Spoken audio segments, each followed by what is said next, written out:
என்னை துடிக்க வைத்தாய். பொருளுக்கு அலைந்திடும் பொருளற்ற வாழ்க்கையும் துரத்துதே. உன் அருள் அருள் அருள் என்று அலைகின்ற மனம் இன்று பிதற்றுதே. அருள் விழியால் நோக்குவாய், மலர்பதத்தால் தாங்குவாய்.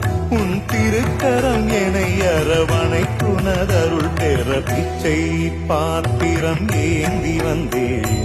ஐயனே என் ஐயனே, பிண்டம் என்னும் எலும்பொடு சதை நரம்புதிரமும் அடங்கிய உடம்பு எனும் பிச்சை பாத்திரம் ஏந்தி வந்தேன். ஐயனே என்